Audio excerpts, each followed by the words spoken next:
Do I need to wait to see something happen up there before we can begin?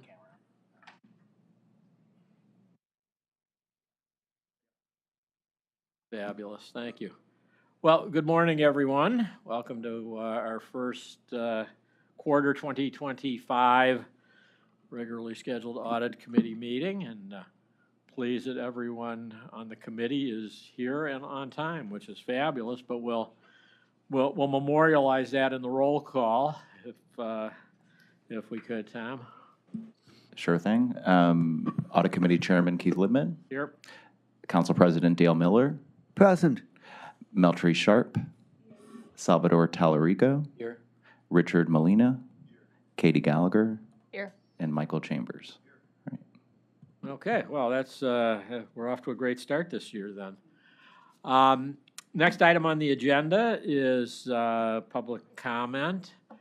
Not seeing anybody obvious to me that would be making public comment, but this is not a two-way communication live streaming, correct? No. So I'll note that there was no public comment on items relating to the agenda. And then move to item number 4 on the agenda, which I should note I've been serving at your pleasure as interim chair since our last meeting. And but I'm going to call for elections now, and if anyone would like the interim chair to step out of the room for a discussion or handle it that way, happy to do so. Otherwise, I'll just note that the floor is open for nominations. Mr. Chair, I'd like to make a motion for Keith Libman to chair the committee.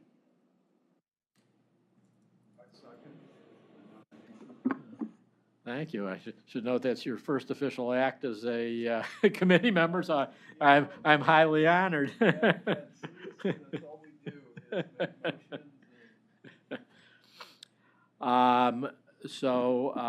Is there any discussion on the motion?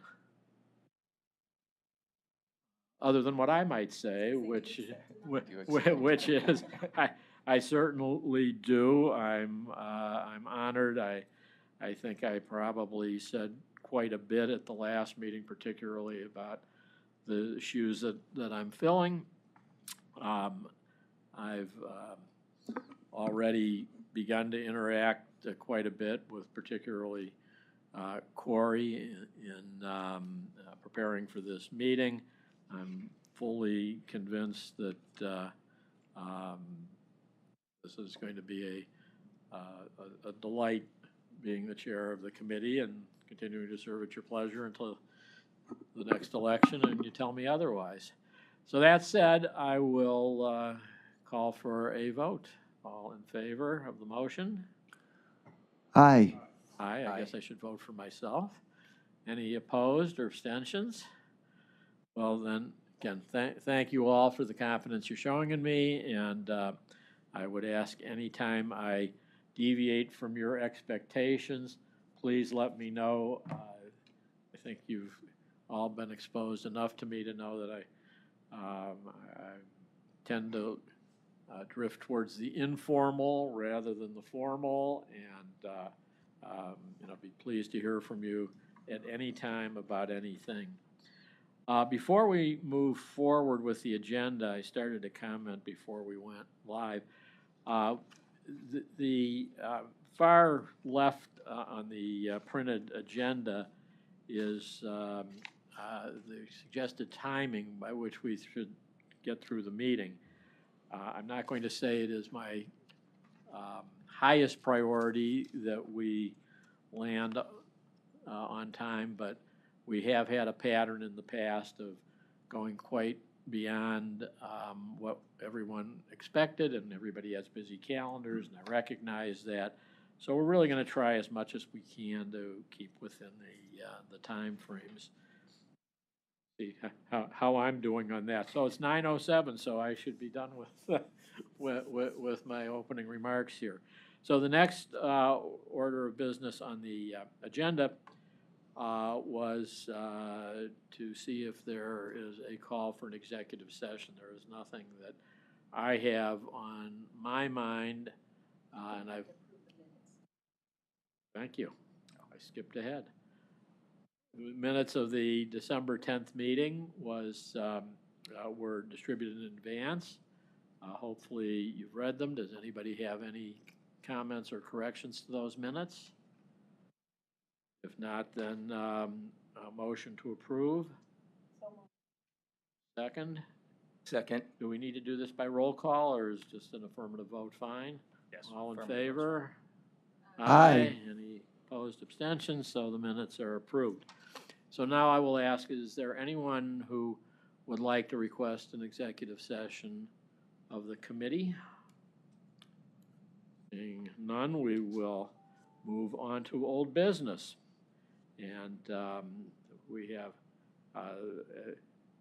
you'll see a fairly consistent pattern in the way this agenda is constructed from how it's been done in the past.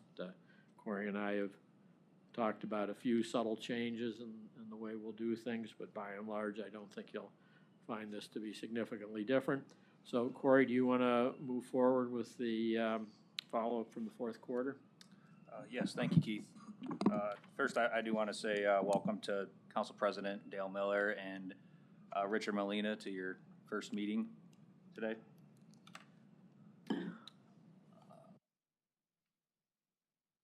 So follow-up items from the fourth quarter meeting is included in your attachments. I'll bring them up on the screen here. There's 4 items, but they are all on the agenda that we'll be going over today, so I'm not going to dive into the details here unless anyone has any questions or any other follow-up items that they had noted from last meeting. So I'll touch on all of these items during the meeting. Great. It's going to, hopefully, this is going to be a less and less time-consuming item on our agenda, because we'll get everything done in our meetings that we expected and have less to follow up in succeeding meetings. Okay, so let's move on to agenda item 7B, the update on the grants audit. Okay, thank you, Keith. The grants audit update is a recurring item on the agenda to provide a standing update on the fiscal office's progress on cleaning up the grants. The fiscal office's grant management policy and their federal policies and procedures were formally approved by the ARB board last October. I did mention it at the last meeting that happened. They were distributed to county staff in early January of this year. The fiscal office will be conducting training sessions in 2025 on those policies. Lee Tucker and Lennon Taylor were unable to be here today, but they did provide a status update similar to last meeting, which is the email that I distributed this morning to the committee. There are currently 2 remaining grants, both from the Department of Development, that they require additional research. But I think out of all of the grants that were needed additional research over the last year or so, they're down to 2 right now, according to the email that I received. So please let me know if there's any questions that you may have for them. I will also follow up with them before next meeting as well to get an update on these grants. So you mentioned that that this item is a recurring item on the agenda, but that's until we've completed the follow-up on the 2 items that you are reporting, or would this be expected to be a repopulating kind of agenda item? My thought was that it would just be a recurring item until these 2 items are addressed, that those were the only 2 remaining. Plus, we also have our follow-up procedures with our grants reporting too, so this is just related to what's been discussed here over the last year. Okay. So,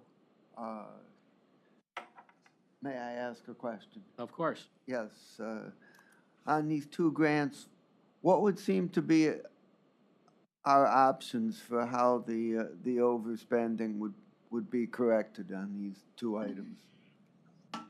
I have received some assurance that they're going to be other grant funds or development funds that could be used to offset these negative balances, and not the general fund. So that's the additional research going on now. They did present at the last few meetings that grant funds that had negative balances were already offset, or they were able to find other funding sources to offset those negatives. So these are the only two remaining, which are supposed to be just from other development funds rather than general fund. Do we have any information on how this overspending occurred? What controls failed that allowed this to happen? And Mr. Chambers may be able to help me a little bit on this, because I know this was before I came back here, but I do know a lot of it had to do with the integration to a new system, cleaning up those accounts and those funds. But I think there was some lack of controls and oversight on it prior to with the old system that is being cleaned up over the last year or so.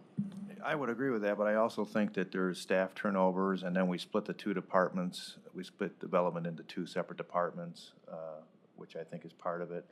But there's been a lot of transition over the last few years. Ms. Gallagher? I'd say splitting the departments has helped kind of identify a Yeah. lot of issues of cleanup. I mean, beyond this, there's $4.6 million of demolition money that was overspent that will need to be written off as well. So I think it needed a cleanup and a review. Mm-hmm. So development was split into, Well, housing came out of it, so that came out of development. Right. Okay. but it was combined before, and I think there was just a little bit messy. I think this has allowed for it to be cleaned up. Okay, thank you. Okay, any other questions? Good, we'll move on to item 7C, which is a review of the internal audit policy. And I know, just an editorial comment before Corey proceeds. It is we've had some discussion in this committee about our policies, and I'm feeling very good about not only the pace, but the combination of alignment to standards and practicality with which we're going about process. Okay, thank you, Keith. This item pertains to the Department of Internal Audit's audit manual. This is being presented to the audit committee today for just review. The plan is to come back in the second quarter meeting and request formal approval to give the audit committee time to do any additional reviews after today's meeting. The audit manual outlines our audit procedures, including our follow-up process for open issues, and also provides more detailed guidance on all aspects of the internal audit function. As a committee, this manual was approved when it was initially developed back in 2018. So it does come back to the committee for any amendments. This is in addition to the bylaws and the regulations and the county charter that the committee also reviews and approves. But this is specific to our procedures, what we follow, and how they relate to the internal auditing standards. So revisions in the manual primarily serve to align our current procedures with the new standards and identify efficiencies and process improvements within the department. I will highlight some significant changes today that I believe the audit committee should be aware of. There are a lot of changes as you go through it. I understand most of them, which I did add comments to on why the changes were being made, similar to what I did with the regulations and bylaws. Most of them are just aligning to the current standards and current practices and processes that we're going through. So I do want to go over two what I'll call significant changes to the manual that are related to performance objectives and our follow-up procedures. So if you have the attachment in front of you or printed out, if you refer to page 29 on the PDF. Excuse me, Corey. Are the changes that you're going over different from the ones we went over in detail in December? Yes. Okay, Yes. thank you. So it's page 29 on the PDF. I apologize, this might be a little confusing. Page 29 in the PDF, if you're on your computer, it is A-20 at the bottom of the page on the paper copy.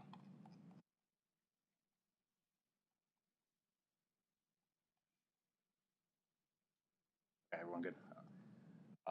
The current manual does reference the performance objectives, which you see here, which are the key performance indicators, the KPIs.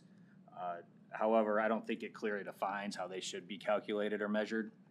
So using new standards, benchmarking with other internal audit functions, and identifying the most effective KPIs to the Department of Internal Audit. I have included 8 performance objectives that I think should be monitored and report on an annual basis. Each objective now includes clear definitions and calculation methods to ensure consistent measurement over time. I do want to go over two of them in particular, which I know are both important to the audit committee. On audit completion, so audit plan completion, I think there's been some inconsistencies on how that's been reported, or at least when it's measured or defined. So I did add a little bit more detail. This will be on the next page on when we would calculate when an audit is completed. So that would be when the actual audit report is sent to the audit committee, rather than released or data report or approved by the audit committee. So really we determined that once it's completed, it's sent to the committee and it's in the committee's hands. So internal audit did the work that needed to be done to get it to the committee, and that date would be the completion date. So I did want to point that out in the manual. Audit coverage. This is a topic that was discussed and approved in a prior meeting with the audit committee. So I'm updating the manually to formally document that approval on audit coverage, which is the goal is to review all high-risk areas annually and cover the full audit universe over a 5-year cycle. I did include that in the language here, and I'll show you the performance report that I have in a later agenda item to show you how that kind of factors into this. So I did update the language there. I know those were two things I think that were have been discussed over the years and are important for the audit committee, so I wanted to bring those up. So I don't know if anyone has any questions on the performance objectives. I can move on to the follow-up process if you don't. Okay. Page C36, so this would be page 71 in the PDF. This is the follow-up process at the bottom.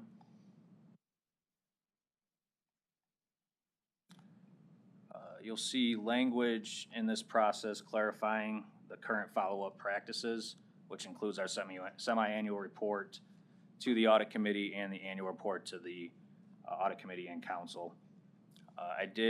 We did add some more description on staff auditors, the role of the staff auditors, role of senior auditors, and the follow-up process. So now it's explicitly documented in the audit manual. We did also add some reliance on work performed by external parties. This is mainly related to any HR audits and the Personnel Review Commission. So we're making sure we're not duplicating work and creating any type of audit fatigue between the departments. So if there's any follow-ups that we can perform on or that we have on HR and PRC is already performing work, or maybe it's part of their plan, we can rely on their work rather than them getting questions from both internal audit and PRC. So that's documented in here that we can rely on their work. It'll be documented in the annual and semi-annual report as well if we do have follow-ups that are being taken care of by another third party.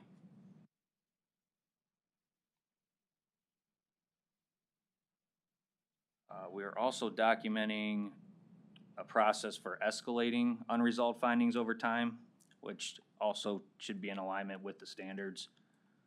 That is described on page C-38.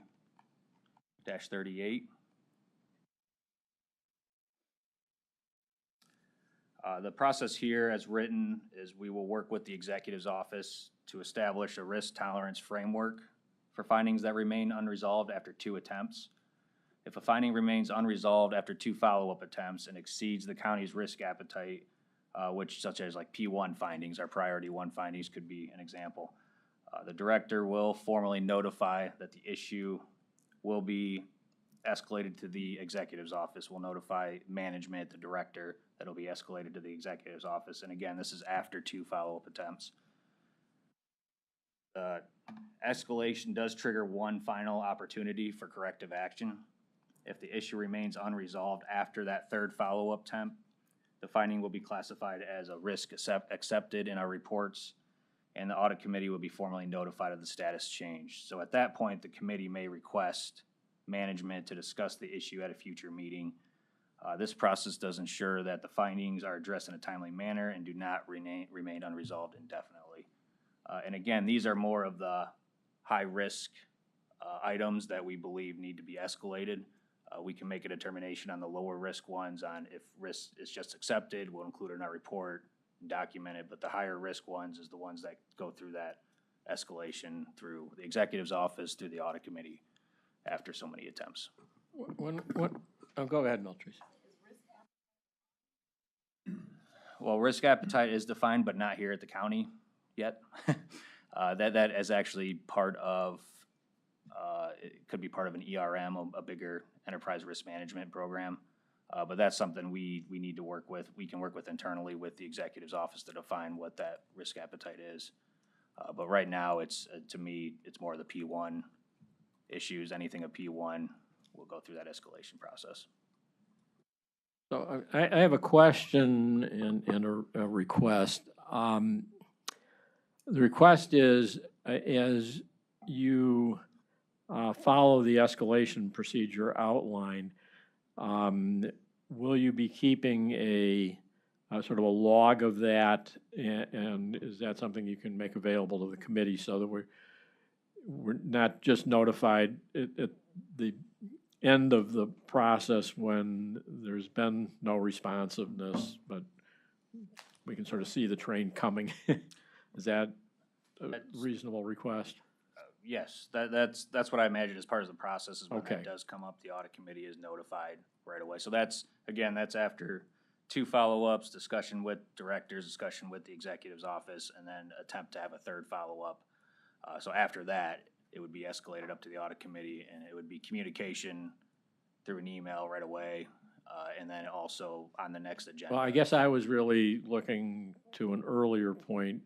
I presume internally you would be keeping some kind of log of, Yes. hopefully it's a small list, but may not be.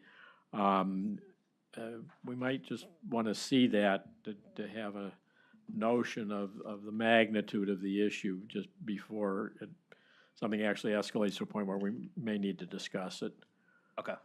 Yeah, we can figure And out a way then the question, this concept of accepting the risk, is that at the department level or is that at the executive level? In other words, if I'm a department who is not resolving an audit finding, and as a department I say, well, okay, you know, I'm going to accept that risk. That doesn't necessarily mean that's would be viewed as a great decision at our committee level, at the executive level, at the county council level. Who gets to make that final determination we accept the risk? The final determination of the management director makes a decision. I see it as the executive's office would be the final decision. It gets to them. Okay. Katie's been very involved with our follow-up process, so any changes she sees as well with this process, I would imagine she would see if anyone accepts the risk and help us out accordingly. I'd say functionally right now, that's not what's happening. If a department head is accepting the risk, it's not necessarily being run by me. That's not how it's been for the last 2 years. The other thing I would say, you know, when I'm doing these budget check-ins, I'm identifying other issues to talk about. And for example, I just had a meeting with the medical examiner and Hugh yesterday on some budget-related issues, but I did pull out one of their audit findings and asked, can you explain why this hasn't been followed up? It's been pending for the last couple of years. And they explained everything, and I think they articulated it well. They talked about the cost of money. They talked about the benefit of following through with your procedures. And I said, well, I understand why it's taken so long. Why don't you just accept the risk? And they said, we can do that. So Yeah. I think there might be also a disconnect with, and again, this is one side, so a disconnect with the process as well. I'm glad you brought that up because I feel like this is part of this process and making this change and our awareness campaign that we're going through. Part of the first quarter of this year, we're planning to send out, starting that quarterly communication, and I feel like we should have stuff like that in there on that process, the follow-up process. Here's what you need to do. So people fully understand it. Because I do know we talk about it during the audits, at the end of the audits, but sometimes it might not be a year or so until we go back in, and then I understand the auditees may not remember or have that information with them. Yeah, I mean, if you talk about the end of the audits, I think what you're going to get from directors is the want to try to resolve it, right? But practically speaking, it just might not be doable for various reasons. So, kind of a check-in of that process of how it works. Yep, for sure. Can I just ask, Corey, in your escalation process, it looks like the last step is you escalate it to the audit committee, for the audit committee to discuss with management, right? By that, are you implying council, county council? No, this process would be the audit committee discussing with just management, so just the medical examiner, having the medical examiner come in. So it's presumed that the ultimate head of whatever department or agency you're looking at has the ability to accept final risk? They have the ability to accept that, and that's discussion with the executive's office. It'll be escalated to them to review as well, and if they accept it as well, then if it exceeds that risk appetite, we would notify the audit committee. The audit committee can make a decision. Do we want to bring them in to ask some questions and make sure we fully understand? And that way, that finding, and then after that, it's we can put it as risk accepted. We don't need to follow up on it anymore. But this committee doesn't necessarily have that ability to accept that risk. It No. has to be the agency head. Right. So just a couple of comments on that. I think it's significant that we could require a department head to come in and have that discussion. While we may not have ultimate authority to accept the risk, this is a public meeting, and I think we have to recognize the seriousness with which department head might feel about having discussion about accepting risks that on findings that the department has made. So I think that could be a very powerful tool. Second thing I'd like to say is that Corey and I have had some discussion over the last month. I think one of the things that the committee has gotten away from somewhat, that in my earlier tenure on the committee we did spend a fair amount of time, is understanding what's in the audit reports we're doing. We are overseeing a department that does audits. And we've spent a lot of time doing a lot of things other than reviewing the reported or the completed audits. So it's my intention, I have assurances from Corey that he's lockstep on this, that we will devote a bit more of our meetings to these kinds of issues, whether it's reviewing a specifically recently issued report or getting down into what is the level of follow-up and responsiveness to the findings. I hope everyone's on board with that. Yes.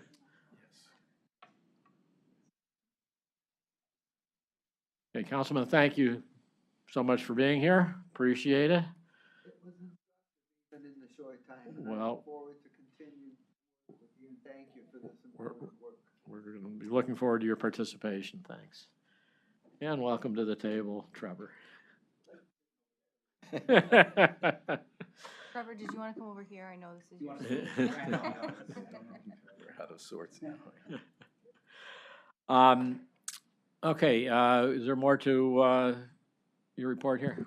Nothing more to the revisions of the audit manual. Okay, so- then I'd Mr. like. Chairman, real quick, the Sure. council president had one more question. He asked me if I could Sure. ask it. Are there certain risks, he wanted to know that you, Corey, in particular, would deem acceptable for whatever reason, if a department just can't fix a finding? He wanted to know if you could provide a couple examples of that. Yes, so we actually did talk about some over the last month, just because we put together that same annual report. So there's risks such as like process improvements, putting an additional control maybe in a system that doesn't have any type of security aspect to it, just any type of like process improvement. I'm trying to think of one that we recently discussed, Josh. Total compensation benefit statement. There was a comment and a recommendation for HR to have a total compensation rewards program. So that was one that we did a recent follow-up on, and we got answers back, and that was something that we determined that I don't think it leads to that level of escalation. You know, let's put that the risk was accepted, and we'll document it on this report going forward. So that's something that's more of a just an improvement rather than a major risk to the county. You have another one outside of? We could have I'm trying to think of one that we discussed recently. So most of the follow-up we did was IT and HR related. HR's development of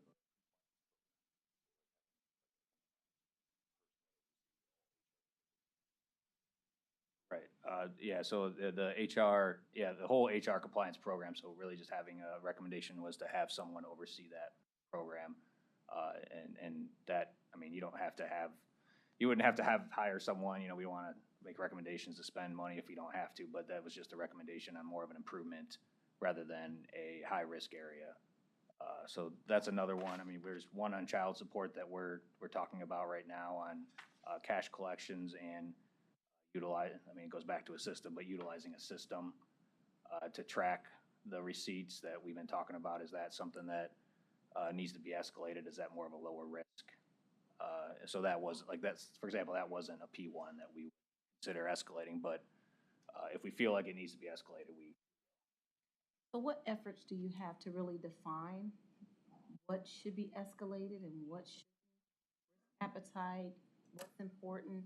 Because I feel like there's some subjectivity there, and it just leads to too much risk to have that subjectivity. It would be nice to have it defined so that we're clear on what should be escalated and why, and what risk appetite is, and what that looks like. Yeah, that's my goal before this is actually, this process is approved, is to have that more defined, and I'll bring that back to the committee, put it in my status update on what that looks like. Perfect. Did I answer your question, Trevor? So you mentioned that we'll be bringing back the revised internal audit policy to approve at our next meeting. It's a pretty dense, it's an important but dense document.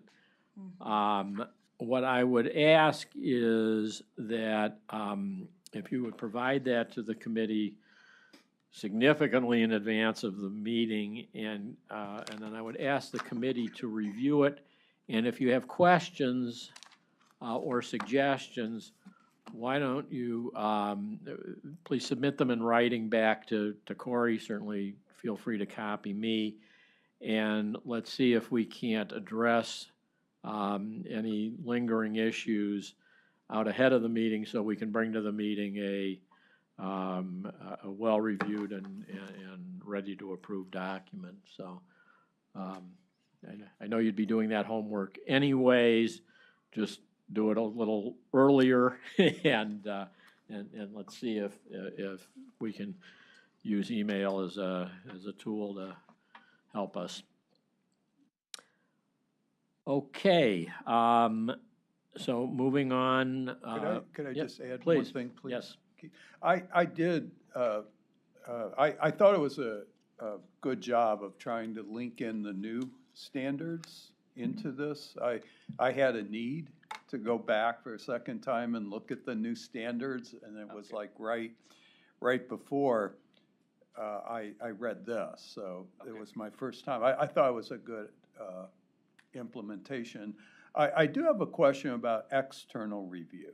Are you due for the 5th year external review next year, 26? Is that correct? Correct, yes, 26. Okay. How do you go about selecting your external reviewer? I mean, do you know who did it last time? I don't think you were here back then. Yes, I actually talked to them a few weeks ago on part of the audit plan, and I got, if we do go through the IAA again, it'll probably more than likely be the same people, or one of the two will be the same. So that's the determination that we have to make. Who was it? It was George.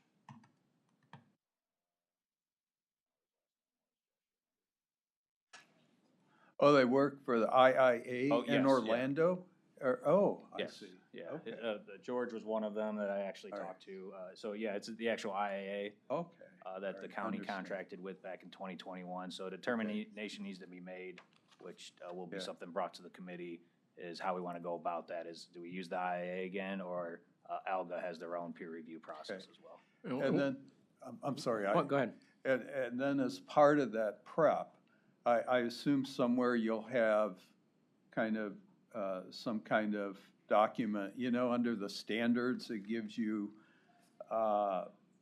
ideas for demonstrating compliance with all of those. Are you gonna like lay those out in some kind of spreadsheet and just tick off, here's what we did and all that? Okay.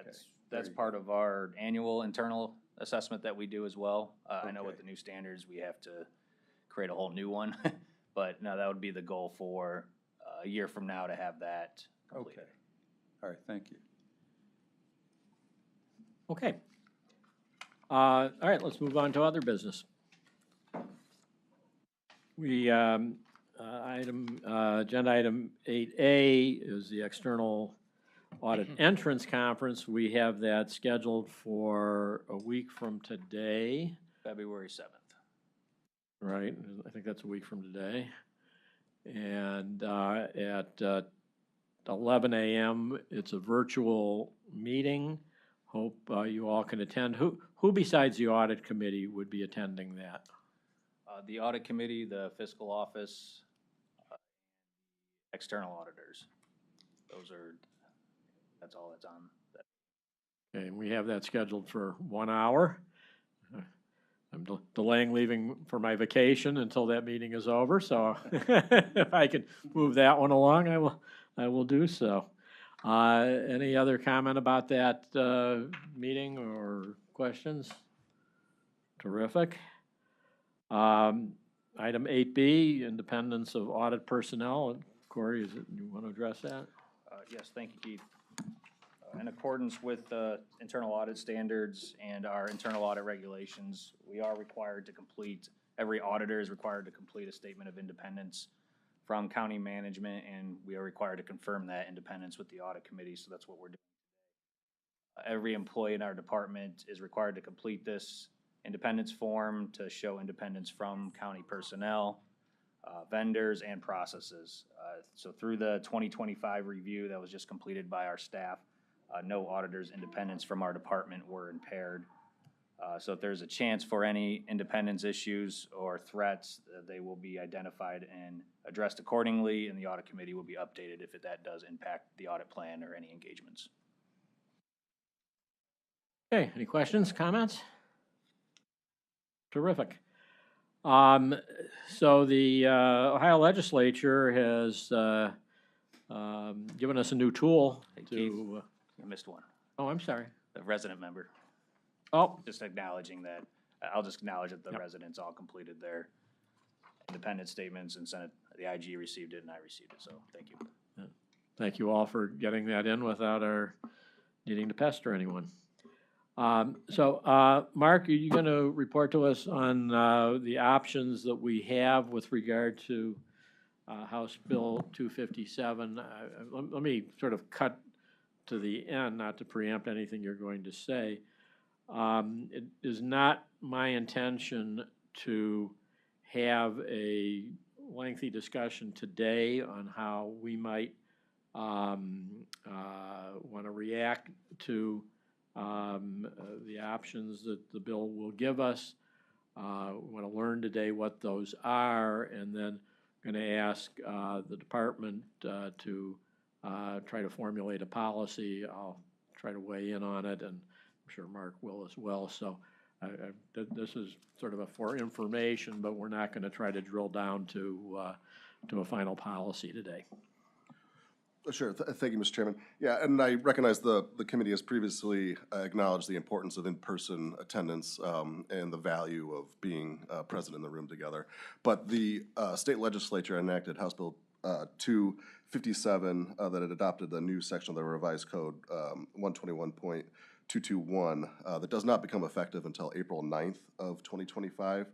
That allows public bodies, certain public bodies, this one will qualify since the members are not compensated and you're not generally elected by the general public. The new statute, though, does impose certain restrictions on that ability to meet remotely that require the body to enact a policy that conforms with certain access to the public, to the committee, or to these public meetings. And I'd just like to run down some of those conditions so that you can kind of get an idea of whether or not it's something you want to explore, and just want to take direction from you on it. It's whether it's something that, a tool that you want to put into your tool bag. So before meeting remotely, excuse me, I'm sorry, I have a little bit of a cold. The new statute requires the, sorry, Mike. Requires the audit committee to adopt a policy that specifies that it will give at least 72 hours notice of the meeting's time, location, agenda, and the means that the meeting, that the public can access the meeting electronically. Then provide public access to the meeting through the means that are commensurate with the means that the hearing is being conducted. And this includes the ability to provide public comment through widely available electronic equipment. Right now, we broadcast through YouTube, but there is no two-way interface through that mechanism. So there'd have to be an exploration with technology on providing the public with the ability to interact the other direction. And then ensure that the public can observe, the policy must specify that the public can observe and hear the discussions and deliberations of the members, which require the members to have sufficient connectivity and equipment to be seen and heard clearly and remain visible at all times. So if you need a break or to cough, we'd have to go into recess if you're going to no longer be visible remotely. Require all votes to be taken by roll call through electronic participation, unless there's a motion for unanimous consent is adopted without objection, and then the vote is unanimous. So there can't be any split votes if you're meeting remotely. Require all the members to give notice to the chair of their intent to attend remotely at least 48 hours in advance. And then the policy will prohibit remote meetings if the meeting involves a vote to approve major non-routine expenditures, which the policy would have to define what that means. The meeting involves a vote to approve a significant hiring decision, which would then have to be further fleshed out in the policy. And then it will prohibit remote meetings if at least 2 members request a meeting in person on any given agenda item at least 48 hours in advance. Then the meeting can still proceed remotely, but that agenda item cannot be voted upon through electronic or remote means. So that's kind of just a broad overview of it. It doesn't become effective until April. I'm sure the department, and I'd be happy to assist in generating a policy for your consideration if it's something you'd like to incorporate into our practices, or at least have available if the need arises to convene remotely. But just wanted to make you aware of that new authority, and I welcome any questions or any discussion that you might have. The one question I have is if we, does this permit us, if we have an in-person meeting for a member of the committee to attend virtually if they're somehow visible? Correct. In the Yeah. process? So right now, members can participate with the invitation of the chair to be present at the meeting remotely, but your votes do not count, and you don't count towards a quorum. This now allows you to vote and be counted towards a quorum, even though you're not physically present in the room during the meeting. Okay. So a majority can be absent, a majority can be present. It could be any combination. It doesn't have to be exclusively remote. It can be, there's flexibility. All right, well, what I would like is the committee's sort of sense that Corey, Mark, and I'll involve myself, work to try to craft a policy, ideally bring it back to our next quarterly meeting. I'm not feeling any pressure that we have to make this decision by April 5th or the effective date or by any particular date, but we'll try to sort out within a small group what makes sense and then bring it back for consideration. Not taking a vote on that, just sort of observing body language. So, okay, anything else on that, or does anybody have a question? I think it would be a good idea to at least put the policy together, particularly in Cleveland in December.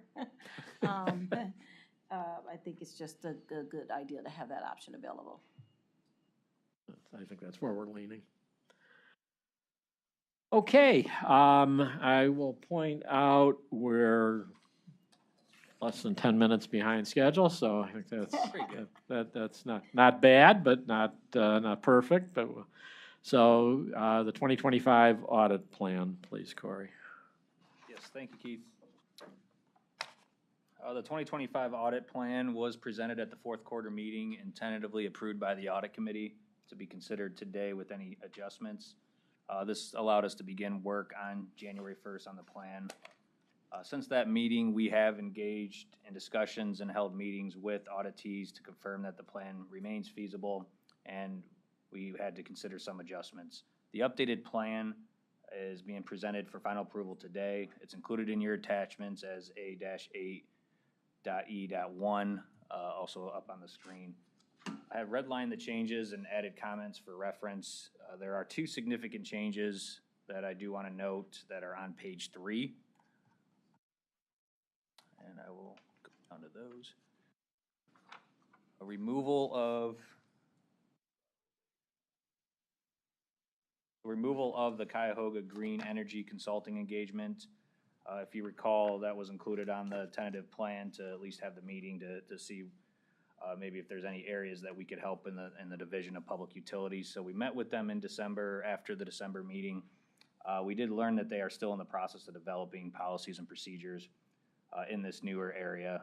At this time, there's no established framework for us to review. They did provide us with some grant information that we may be able to review to offer some best practices and internal control recommendations. I mean, we did reference and point them in the direction of especially the new policies from the fiscal office as well. If time does permit in the 2025 audit plan, we may consider advising in these areas if there is budget for that. So as of now, it has been removed from the plan. The second item would be an adjustment to the ethics review. As you recall from our 2021 peer review, that they identified a gap in the auditing standards related to the county's ethics program.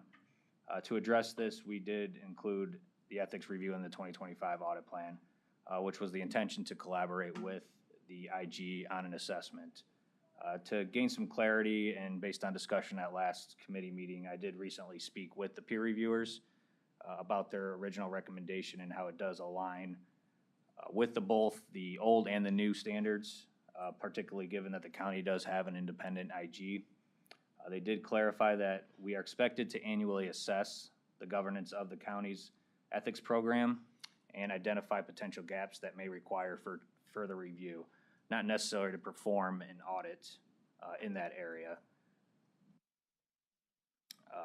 So to meet this requirement, They did clarify that we can integrate additional questions on our ethics program in our annual reassessment and our engagement. So really do an assessment to consider in our planning doing a review of the ethics program. So there's two parts to the new standards. One is do that assessment, consider if there's any gaps in the ethics program, which could be done in our annual risk assessment and in our engagement specific assessments. And then if the determination is made that there's a gap in the program, that we bring it back to the audit committee and we discuss it with the audit committee to consider it in a future plan. So as of now, I can say we didn't identify a gap. I think the point of doing this review was to see if there was any gaps, but it's according to the auditors and being able to utilize 200 hours in other areas, we're gonna perform that assessment with our annual risk assessment and include some questions in our project assessments. So I did just move it to contingent, took the 200 hours out of the direct audit hours for the years, which I'll talk about here in a minute.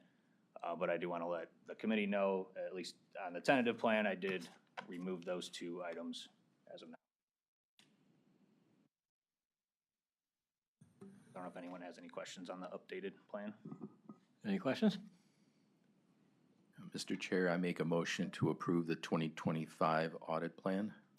Is there a second? Any further discussion? All in favor? Aye. Aye. Any opposed or abstaining? Congratulations on getting the audit plan approved. The changes from the last meeting, I think both make a tremendous amount of sense and also reflect a certain amount of what I think feedback from the committee was as well. So thank you for that. So now we can move from the future back into the past, all right? Right. Okay, so I'm gonna address still on item E, and then this is also going to address item F on the agenda as well. If that's okay? Yeah, absolutely. Okay, so the second part of this item includes the 2025 audit plan report. This is found in your attachments and up on your screen as A-8.E.2. This is a annual report that is prepared and distributed to the audit committee before being posted on the audit committee's website. This is also a report that is sent out to council after review by the audit committee at this meeting. I will be presenting for today on key performance metrics for the 2024 engagements and the budgeted audit hours for 2025. So if you refer to pages 4 through 5 in the report, I'll bring it up on the screen here too. These pages are a result of the 2024 and performance on that plan. The table here will show you that a total of 10 engagements were released in 2024. 2 engagements were carried into 2025, and 1 engagement, which was the ethics review, was removed from the audit plan, as well as 6 engagements were deferred or on hold from the initial 2024 plan. The bottom of page 4 and onto page 5 of the report will show you the results of each engagement that was on the plan on either the date they were released or the progress on the carryover ones. The CGIS report, which was released on Monday, has the release date of January 27th. We'll talk about at the end of the agenda here. The animal shelter audit we'll talk about as well at the end of the agenda.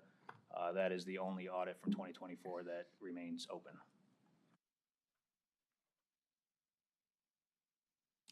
I don't know if anyone has any questions on performance of 2024 audit plan before I get into the performance indicators.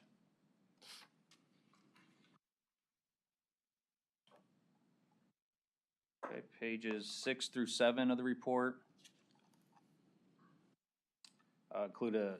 include each metric that was calculated for the 2024 audit plan.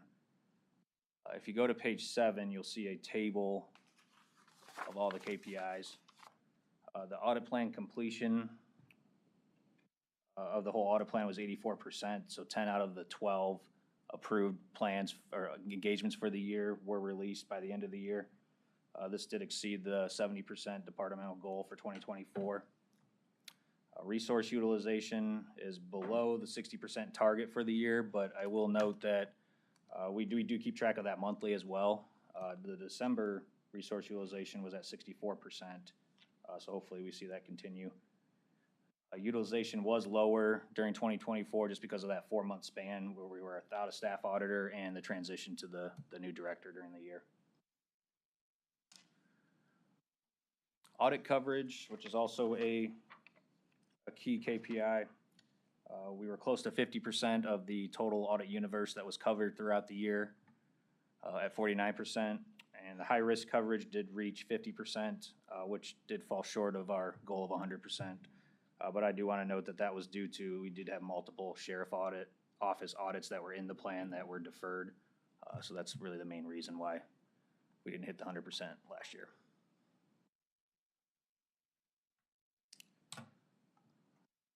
Okay, any questions on the KPIs? Are there no targets? I mean, are you gonna develop targets for the areas where there are no targets in 2025? Yes, yeah, I'll go over the goals for 25 here in a little bit, and that'll be included. So these, the targets I have here were in the goals from 2024. 2024, so yeah. But yes, good point. These will all be on there going forward. Perfect. Okay, and then the 2025 audit plan is on pages 10 through 13. We talk about the 25 audit plan. The last page, page 13, includes our budgeted hours and how it's calculated for the year. The planning for the completion of engagements, which we assume is 60% resource utilization rate, and the hope is that we are budgeting for more. Hope is to be over 60%, so we'll have time to complete all the audits throughout the year. So that the goal is to have every audit you see on the plan done by the end of the year. The table's first column reflects our total hours of all engagements, including deferred engagements, if sufficiently resourced. The adjusted hours column accounts for the budgeted resources that are available in 2025. Additionally, I do note director hours on the bottom here on how director hours are impacted or affected on the 2025 audit plan.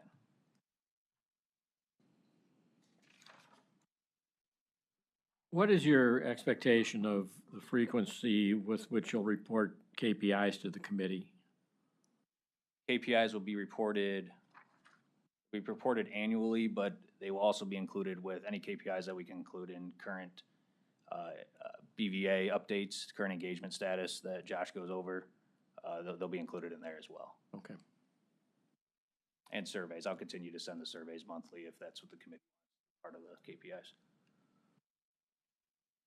And Corey, can I ask a newbie type question on page 13 on your deferred engagement schedule, where the column that says deferral year, is that the year the audit was planned but was deferred from?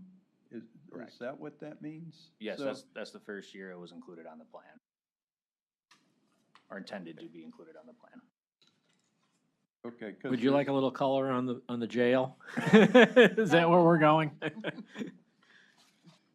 Yeah, those, all the ones that say jail up there are related to, the reason why they're being deferred is in the reason column there, that there are other external reviews and other audits in progress that we don't feel it's necessary for us to go in and do anything or do any reviews yet. So we do keep it on because it is naturally always a high risk on the risk assessment. Okay, because I noticed 3 of them are due to limited IT resources. And I was glad to see that you do have a cybersecurity audit in there for this year. I'm just curious, are you not able to maybe have one contracted firm kind of do maybe all three of those in one fell swoop, or are you gonna just defer those things, do you think, until 2026? Yes. Because reason I know getting IT specialized people is a real challenge today. Yes, thank you, Rich. This was I know this has been a topic discussed over the past few years on having IT audit resources to be able to audit IT functions. So we've been able to determine, at least this year, that at a higher level, more governance level, we can audit the IT security based on the standards. The ones you see here, these came up through our IT risk assessment that was done or completed last year and presented to the audit committee. I believe that was September on those results. So we based their assessment to include these other engagements on here, but we just don't have the expertise, the resources to complete it. So that's just this discussion as we go through the year here with the audit committee that I plan to talk about with the audit committee, as well as how we plan to address these items. Corey, just as a follow-up, the discussions we had about IT in the past were related to whether bringing on an employee, part-time, full-time, or an outside service, like Rich just mentioned. I'm not looking for an answer today, but that's part of your evaluation. You're going to make a recommendation to us so that if we need to pursue some sort of budget adjustment through the county council, we can do so. Right, that's my plan for the next, I believe our next quarterly meeting would be where we present on what our proposed budget, hope for our proposed budget to the executive's office would be for 26 and 27. So that would be discussion with the executive's office, council before the next meeting too. And yeah, I would present on what we believe we would need as a budget to make sure we address these needs. Have you evaluated yet whether it's going to be an employee that you're going to recommend or a contractor, or you just need more time? Just, I need more time for that more discussion. Yeah. Thank you.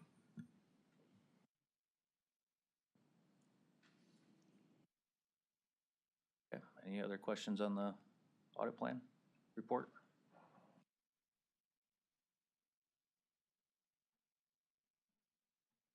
Okay. None? Okay. Then move on to the department goals and performance objectives. Okay.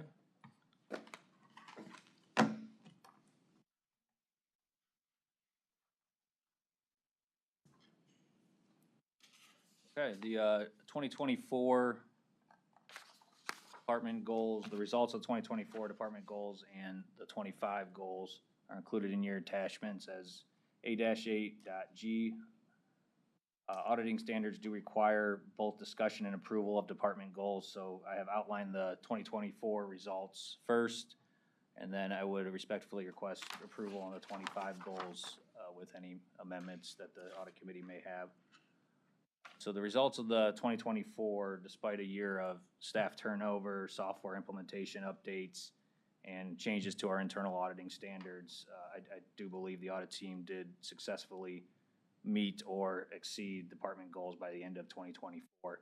I do want to thank and commend Josh and the entire audit team for their dedication and hard work during 24 with everything going on and all the changes. So I do appreciate the work that the team has done since I started the last 6 months of the year.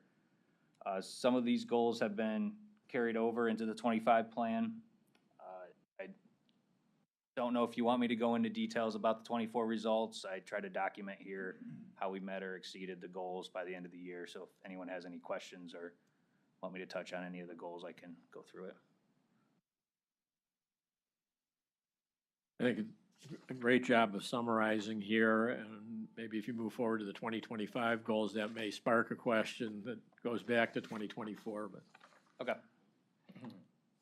So the 2025 goals are listed on page 2. I made adjustments to better define the KPIs as we discussed during the audit manual revisions. Goal 1 does now include specific performance metrics and annual targets aimed at meeting or exceeding prior year actuals. So you'll see the audit completion plan is at the goal is 25% instead of 70%. I mean, ultimately, we'd like to get to 100, but we did increase it to 75%. And then audit coverage on the high risk, we'd like to get to 100% if we can, so that's just gonna be the goal every year. Then on our budget versus actuals, maintaining this year, we were able to maintain on average, 15% overage on budgets. So we'd like to see that be 15% or better. I mean, hopefully, close to zero, but we'll just using the metric the actual from 2024. Goals 2 through 4 are focusing on increasing the department's visibility and improving county awareness of our services. They do also emphasize developing more efficient and effective internal audit processes, which you'll see in the last goal for the year.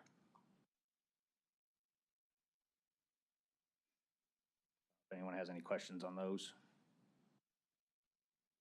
On 3, what do you mean by develop an internal audit strategy?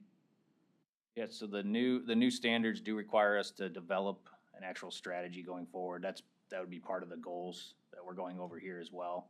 So internally, we need to document our strategy, which will be related to our goals, the charters, and everything in the standard, just all in one document, more for us, and a lot of it will be based on these goals.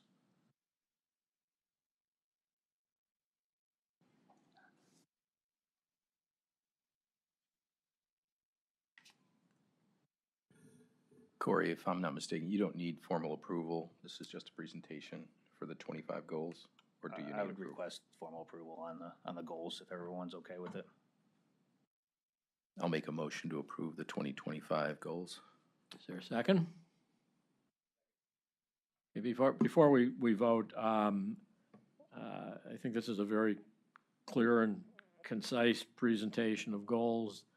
Also recognize that, particularly when it comes to KPIs, these are not necessarily, anytime there's a numerical measurement, it seems like a bright line test. I don't necessarily view them that way. And what will be important is commentary as we're moving through the year as to how where we're exceeding, where we're not, and the reasons why, more so than the numerical value itself of the particular KPI. I do have a simple question, but when we say continue to promote an increased awareness, like how are you going to measure that to say we achieved this goal? One of the things that we have planned for this year is doing the quarterly communication out to all county staff. So showing that we are communicating out to them, we're developing some flyers or some documents to actually hand out as we start our 2025 audit plan. So like 1-pagers of the audit process and follow-up process, to Katie's point, just making sure that they're aware, constantly reminded of our process. So that those are things that we developed that outline September of last year, worked through it, but now we're implementing that outline. So that's really going through that. We just developed a new website, so that's part of that. So continuing to keep our awareness going, which through emails, documents to hand out, any other meetings that we may be able to attend about our services. So I could show, the emails are done, that we attended some meetings as part of that. Well, you can probably also see hits on the website and metrics of that nature as well.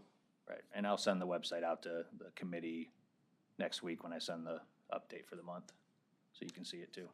And Corey, the communications, do they go out to management of the auditees, or is it all employees of the county? I've talked to IT about this. It can be all the employees of the county. That's my goal, because part of that communication will be, best practices, internal control recommendations, things to look out for.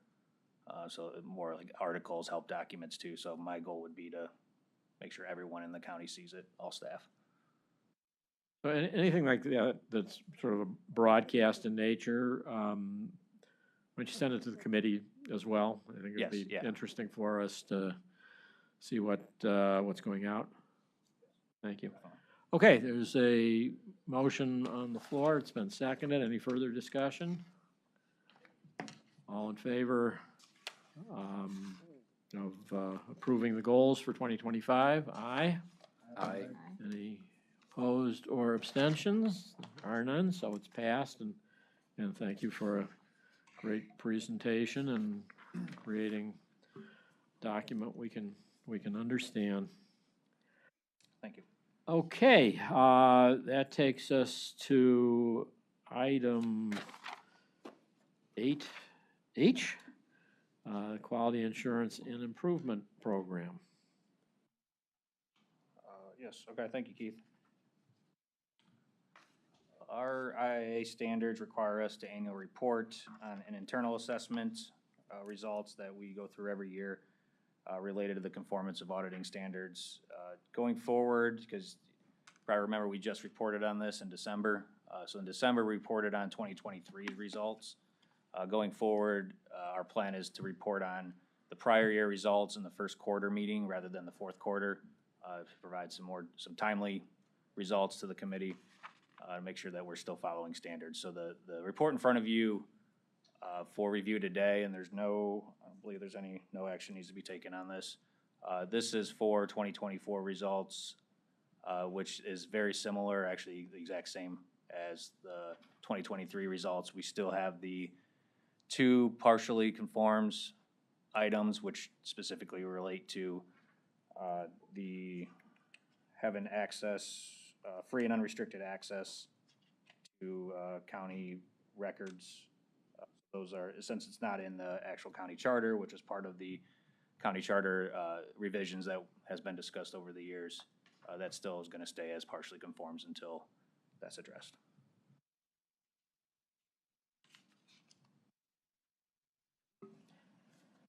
Comments, questions? Okay, the 2021 peer review update. Yes, as requested as part of a follow-up item, I did attach in A-8.H, not 2, that there were still 4 gaps that were identified in the 2021 peer review. This is down from, I believe it was before last meeting, I believe it was 6 or 8. So there's still 4 now. There's only 2 related to the actual standards, which you'll see on page 1 and 2, gaps that we would hope to remediate by the end of this year. There's an implementation date on the right. The first gap is related to having sufficient resources and competencies to address the audit plan that relates specifically to IT audits. And 2 is to consider the review of governance processes, specifically in IT and ethics. We already do that in IT every year. I think that's more on the ethics side, that when we go through the risk assessment this year, this gap, standard 2110, should be completed. The other 2 gaps are more best practices, and these relate to refining the audit universe to focus more on functions and processes rather than just the department, and management establishing a countywide enterprise risk assessment and our potential involvement with that. So those 2 are still just best practices that are in here that still remain outstanding. But we're focused right now on making sure we get those first 2 standard gaps completed, and then we can focus on the other 2. Yeah, what they were getting at in Audit Universe, with private companies, that's easy. You're going to audit a department and tell them, I'm just going to look at your systems in place, or I'm just going to look at procedures for X or Y. I don't know how you, like the animal shelter audit, how do you break that down into say, well, we're only going to look at ABC, but not DEF? I mean, isn't that what they're, or we're just going to look at systems for every unit in the county? It's monumental almost to break each area into parts. That's But why it again, wasn't done so far. What's Yes. that? That's why it hasn't been done so far and it's something that, we want to start this year. I'm not sure if we would be able to get it done this year, but specifically going into like animal shelter, I mean, they have accounts receivables on dog tags. So we can focus on accounts receivables there as a function. Yeah, you'd almost have to look at their org chart, and I don't know how detailed their org chart is, but say, we're only gonna look at this part of your organization. We're Right. not gonna look at maintenance or that kind of thing. It's hard, but, Yeah, we'll our plan is to do the best we can this year to see what Yeah. we're up to, what we're facing, and then if we cannot go into that detail without more resources, then we'll manage with how far we got. It's just we've never gone through that process really to. well, it really requires a pristine knowledge of really every unit within the county to be able to do that. Right.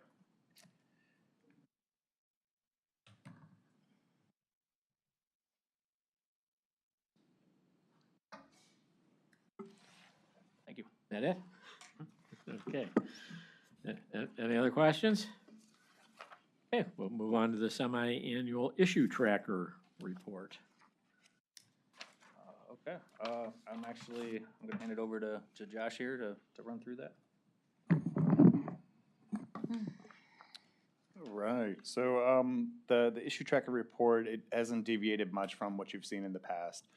This first table, we did make a small change in past reports. It actually included every single engagement from 2017 going forward. We've actually reduced it down to just the engagements that have open issues still.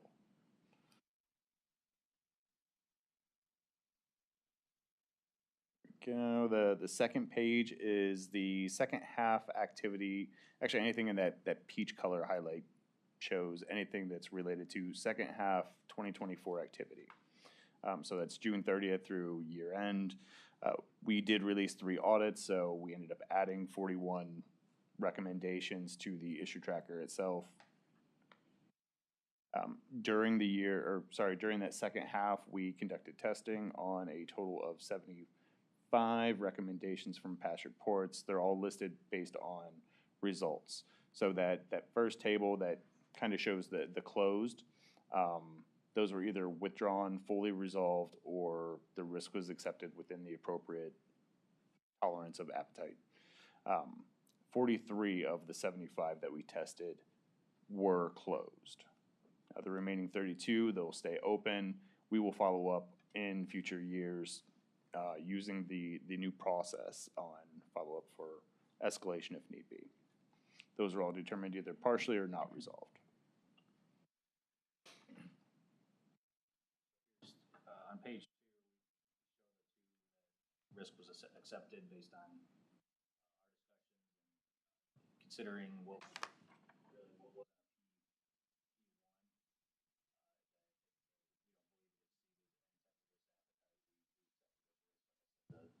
human resources, recruiting, hiring, and be the total rewards program that we recommended during the audit, so that we determined that risk was accepted. It wasn't feasible for them to do right now, and it's not worth us following up on it when we don't believe it. It would be a higher risk to the county to keep considering it.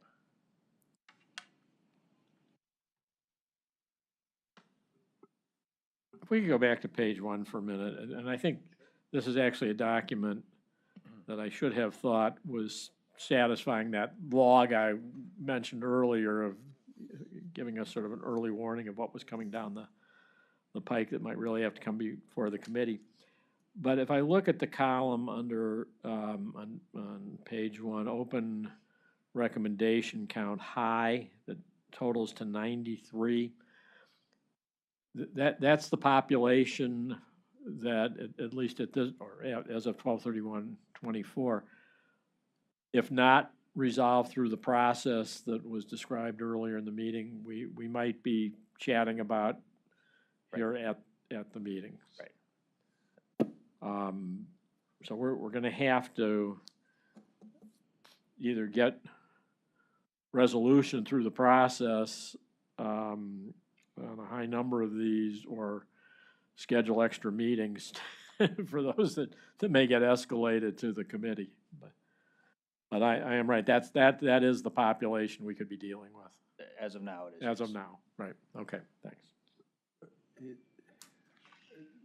Okay, but on the ones that are high and open, have they agreed with your recommendations? It's just that they haven't been implemented yet? Is that what's going on here? Yes, I can Okay, name Okay. one of them that I don't think they agreed on. Everything else, okay, Yeah. so. pretty sure that they're all agreed. I look at the ones with the greatest number of open, high issues have a ER or HR flavor to them. What's the response for not getting these resolved that you get? Not enough time or turnover? Yeah, they had a lot of turnover too over the last year. We've met, I know when I started, I'll let Katie talk about it a little bit, but just from my point of view, right when I started back in July, we did have a meeting with everyone in HR, and I think there was only one person in that room that's been there for more than a year. So they have not only just the findings that we came up with, they have a lot that they're doing, changing their processes and updating a lot of things. So that was the whole point. I did mention in the audit plan with revisions, or the audit manual, revisions to the audit manual on the follow-up process, where we know Personnel Review Commission, they do audits, they do reviews, ask questions. Instead of us trying to follow up on some of those and ask the same questions, we could work with PRC to get the answers. That way, we're not duplicating efforts. Like, they have a lot going on, but we're still following up on them. We're still emailing them. But that's the main reason. Katie, if I addressed it all. I would say there's, a few things, and you've captured a few of them. One, employee changeover, director changeover. Two, there had to be a conversation between internal audit and inspector general and PRC, because they were all auditing HR at the same time.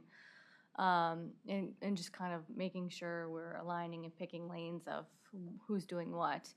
And then the third one is the ERP modules that had not yet been rolled out in HR, and it's been slow going, and that's been happening.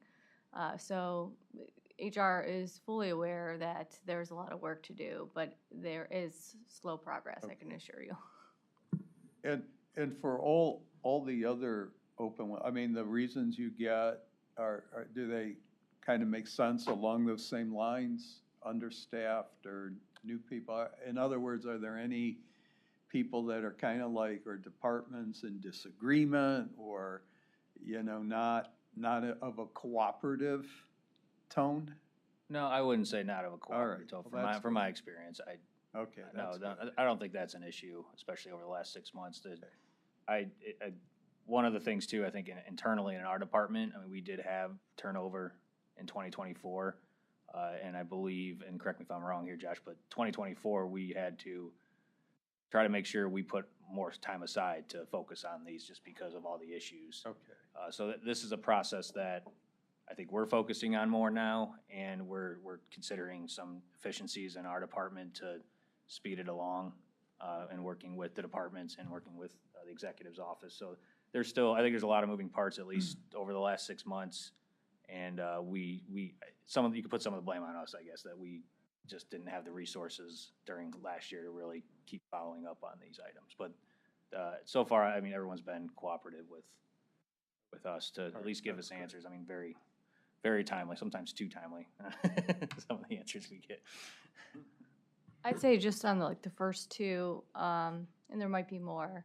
The procurement one, I think you'll see some big changes with the upgrade for the ERP.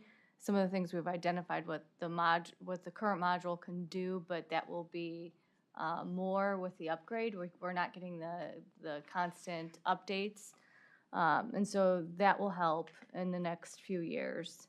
And again, there might be some back and forth and disagreement and timeliness of following up between audit and the departments too. Yeah, right. Yeah. Yeah, and I will say on one of the, specifically the first one, the procurement process on IT contracts, one of those high open recommendations is for them to make, the system to make sure that you're not making a payment on a non-PO item or something that like was in a contract and doesn't apply to the contract in the system. That was something that was occurring back then, or at least one payment that we found back then. So we have to determine how are we going to test that? Like what types of reports do we need to pull to make sure that's not happening in the system? I mean, I know the way the system was developed that it wouldn't happen that way, but we still have to do testing to make sure it's not happening. So there's still some extra work on our part to make sure that's still not occurring and that still sits as open.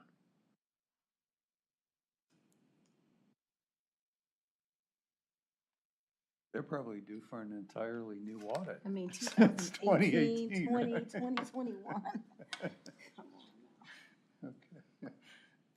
Thanks. No, thanks. Okay, Jess, I think we interrupted you. So continue. No, that's absolutely fine. And just another thing that I did want to kind of point out on those high, that population. So towards the bottom, those are relatively recent audits. So like emergency rental assistance, economic development loans. So they do have a high count, but those are recent audits. So we haven't actually taken the time to follow up yet. Right, so moving on, I believe I was on possibly page 4. Yes, so there were some, this rollover testing section. It's basically just pointing out that those were testings that we intended to complete in 2024. However, for whatever reason, we didn't get them wrapped up by year end. So what we do is we carry them over into the first quarter of 2025, and we start there. So they should be on this next report.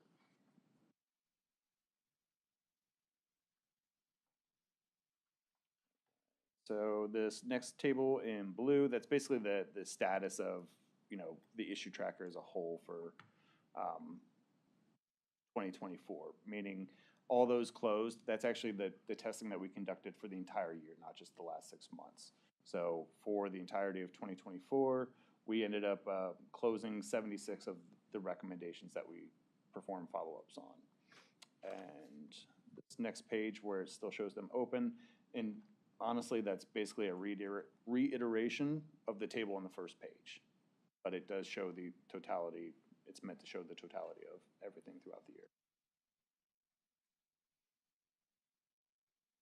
Here we go. Pages 7 through 19, that's basically the details of the testing that we did in the last 6 months. So you can follow it by audit report, so it's oldest to newest, and the testing conclusion, and a summary of the audit work that we performed on each one.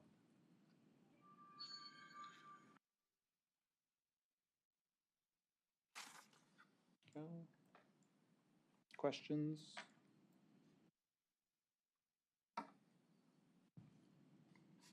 Okay, not seeing any, we'll move on. Thank you for that report.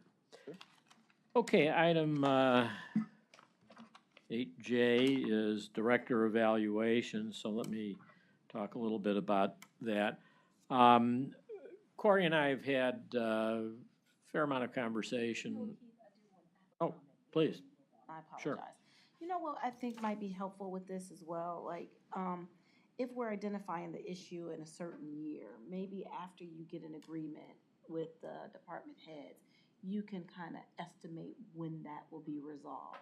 So that if we're saying, yeah, we don't have the resources, we may not have them until 2026, like put that there so it doesn't feel like such a huge gap. I mean, when I'm looking at these dates, I'm just a little uncomfortable with the risk that we're accepting that's high. But if I know, like you've had the conversation and we're projecting that we'll address this in this year, that may put, you know, give me a little comfort or ease here. All right, so they do provide us at the time of report with estimated implementation or target completion dates for all remediation actions.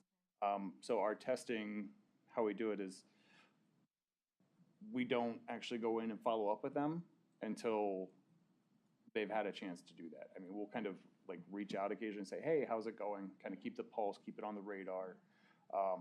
But we don't actually conduct the follow-up testing or conclusion until basically they either, one, tell us that it's been fully resolved, or until we hit that testing deadline, which is based on their initial target completion date. I mean, I think that's the missing piece for us, is to include that in here. We It understand. may be difficult as every recommendation might be a different date. So it basically end up turning it into, here's the entirety of our tracking. So maybe there's another, I totally appreciate where you're headed with this, but I'm wondering if what we're really isn't interested in is what's most on your mind may turn into a non-resolution in an appropriate amount of time. And maybe without prescribing, trying to create new metrics for 100 items, if you could just report to us, here are the 2 or 3 things that seem to be the most potentially problematic, that might be helpful. So we're going through, just as I explained earlier, we're going through a process to try to have more efficient reporting and procedures on our end with this. So we'll definitely take this into consideration to see how we could report this out going forward. I'm hoping that we could show you, the results that you want to see. I know there's a lot here and there's a lot of good detail, but I'll take that into consideration as we start looking at our new type of reporting that we want to do with the new system we have. There's a lot there that we're not utilizing. So Thank you. Well, everyone has some detail on this presentation. Maybe we could satisfy where Meltrice is coming. Putting an asterisk by a couple of them, those that are, I don't think we want to create a lot more work than you're already doing. So hours are precious. I have a sense it's here, and maybe it's just, we don't know where to look. Sure. And I think going forward with the change in process and the fact that, the escalation of highs after a certain amount of time, escalation to the audit committee would actually satisfy, here's our biggest concern. So, Mr. Chairman, Corey, can I suggest that on page 7 is when the detailed issues appear on this document here. In the middle, you've got our auditee target date. So you've got the third one down. It's still open, but the target date was September of 2018. Maybe that column can just include auditee original target date /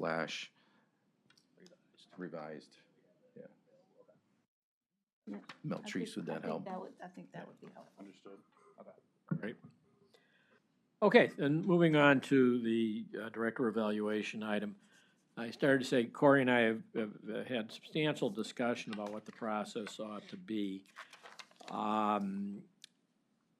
Over the past few years, this was a huge time process and time-consuming effort that we believe can be at the same time strengthened and made more efficient. And so the suggestion that I'm going to make is that Corey fill out the employee self-evaluation that is part of the county HR process, that he then submit it to me to review and comment to him and have an opportunity to revise. And then we will distribute it back out to the full committee and give the committee a chance to react.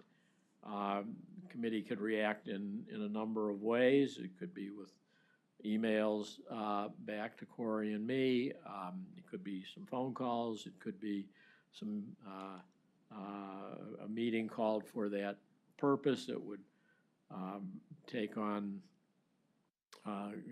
executive session at some other regularly scheduled meeting. I'm keeping my eye on Mark to see when he jumps out of his seat where I'm running afoul in my attempt to be efficiency from public meetings sensibilities.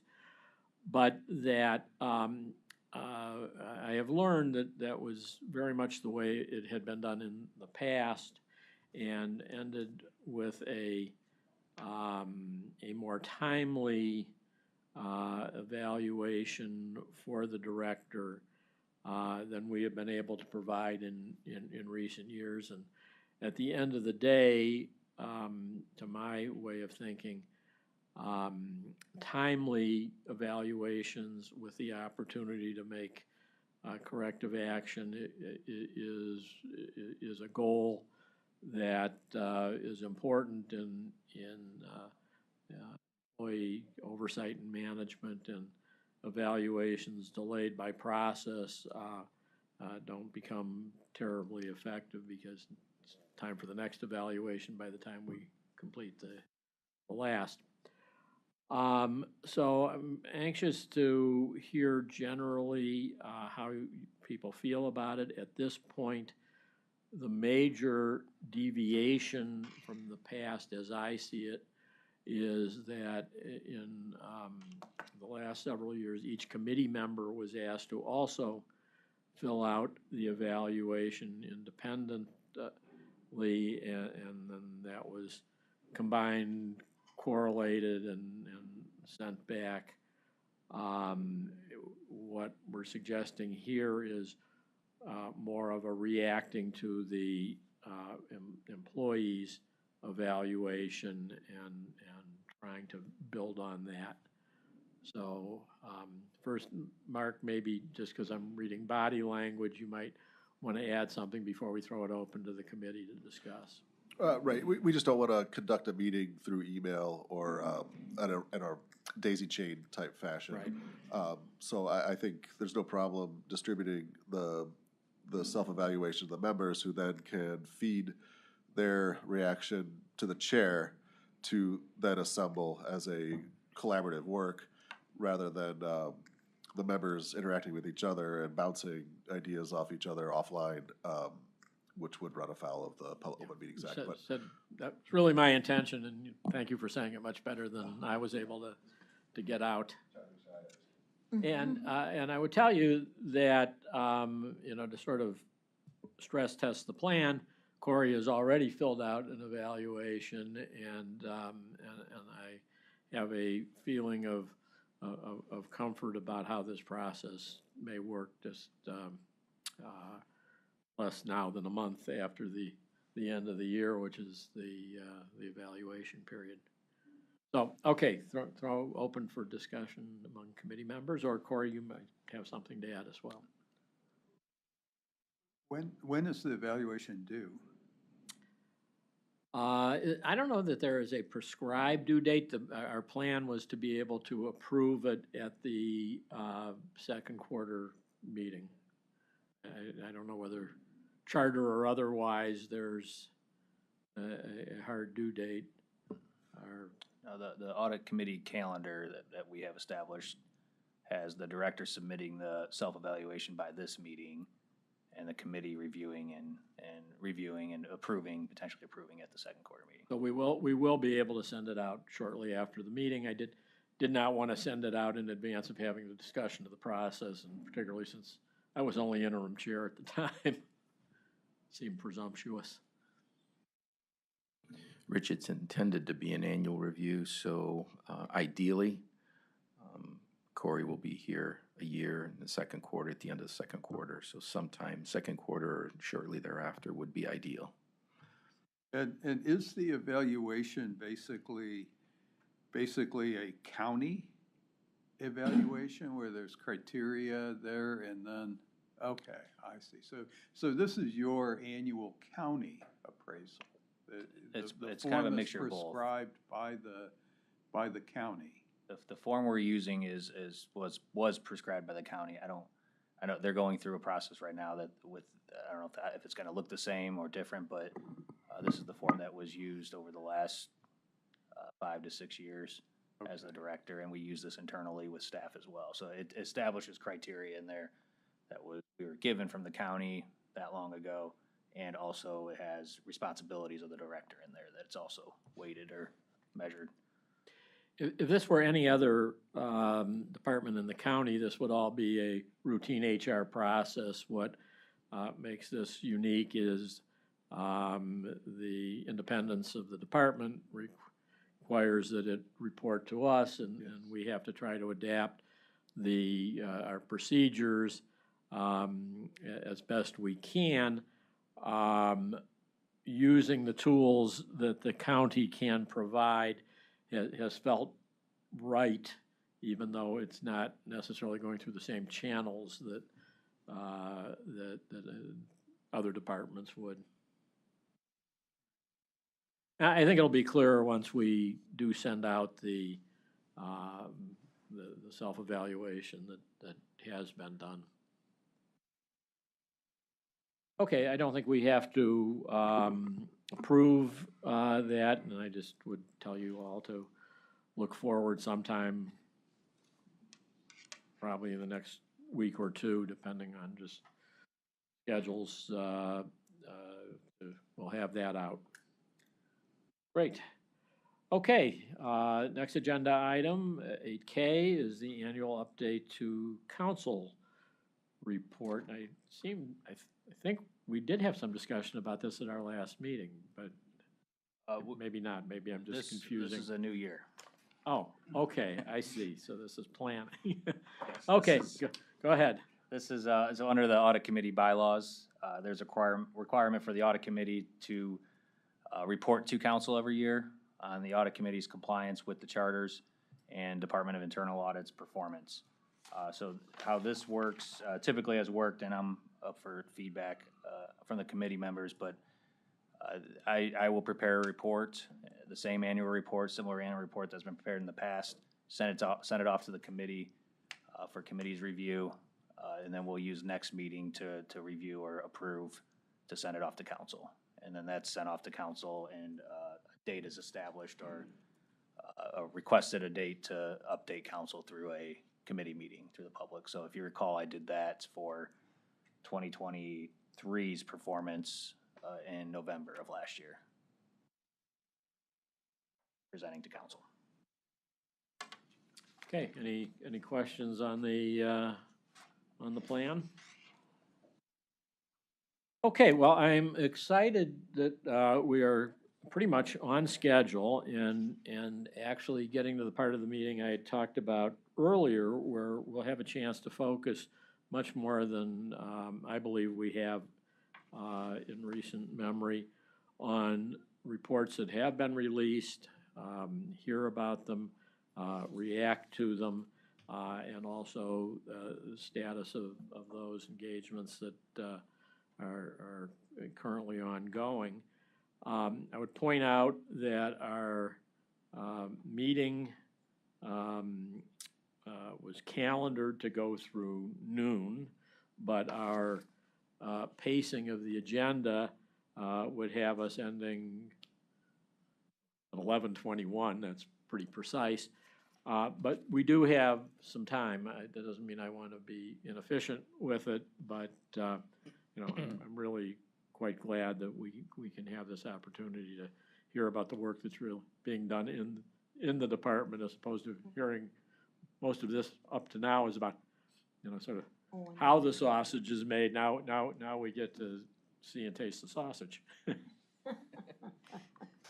Bad analogy? I don't know. It's okay. Use a different one next time. Okay, thank you, Keith. I want to apologize because Sharon, I know you came here at the start of the meeting. I probably should have said in the emails out to the directors that this would be at a certain time. So I thank you for staying for the entire meeting. I'm sure it was exciting. Okay, so so the release reports agenda item. Moving forward, we will provide a summary of key highlights from each audit report released between quarterly meetings. These presentations will cover at a more of a higher level, audit scope, key findings and recommendations, and management action plans to address identified issues. Management was invited to attend this meeting, but their attendance was not required. I didn't make it required. However, based on this presentation of the reports and any committee questions that may come up, the committee may ask for management's attendance at a later meeting if you see that's the best way to get your answers to your questions.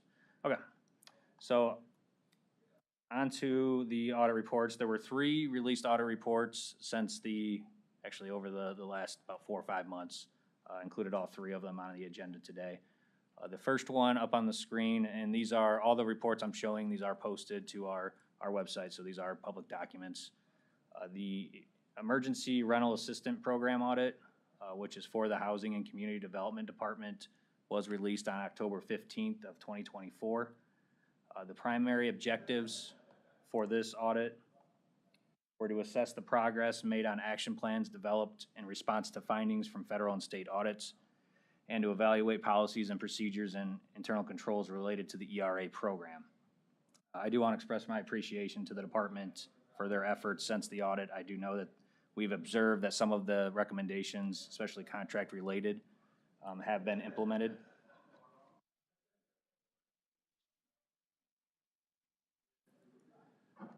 One significant finding that is currently being addressed or already resolved through the county council involves the payments exceeding contracted rates.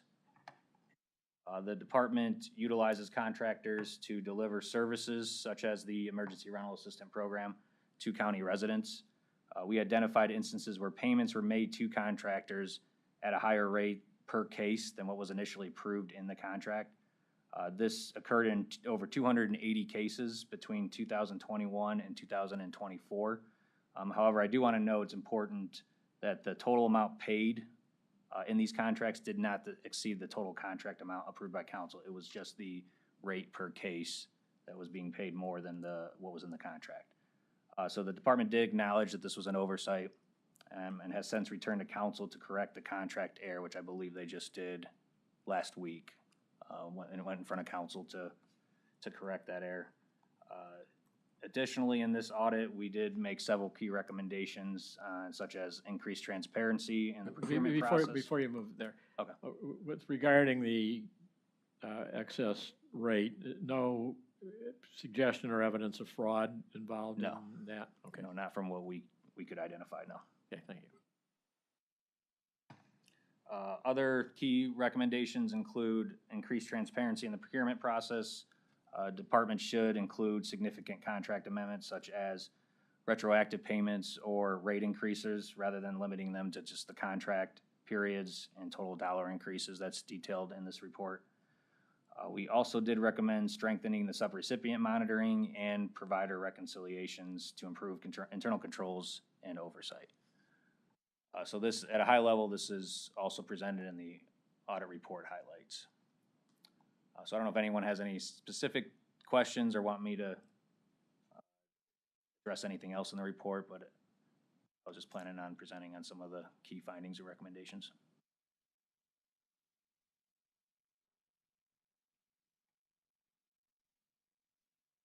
Okay.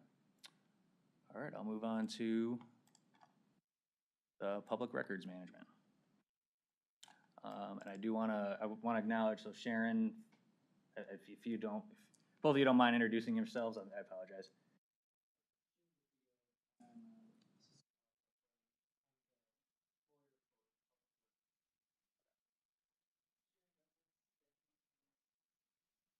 Yeah, thank you. Thank you for coming.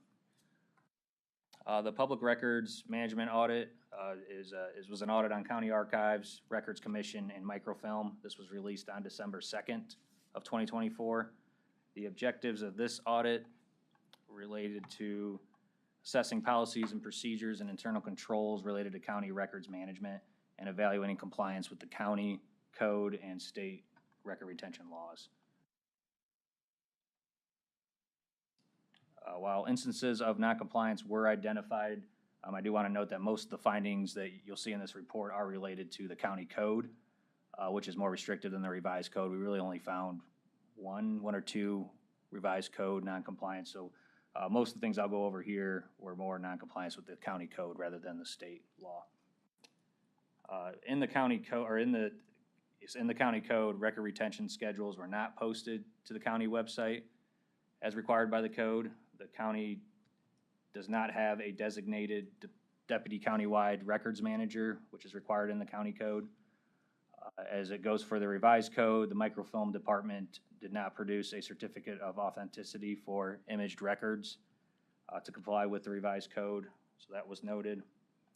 We also recommended implementing formal policies and procedures and considering best practices to improve compliance and efficiency. I did attend the most recent records committee meeting this week, and I will note that archives and law department did acknowledge the audit and commented that they will be addressing the findings later this year.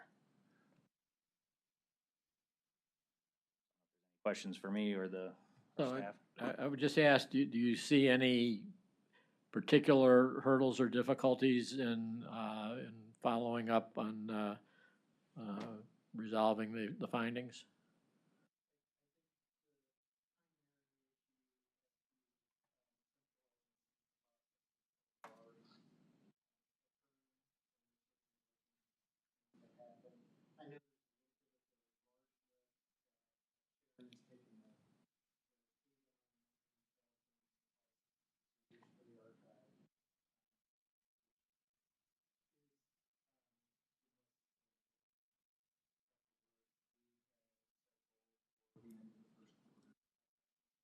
Right.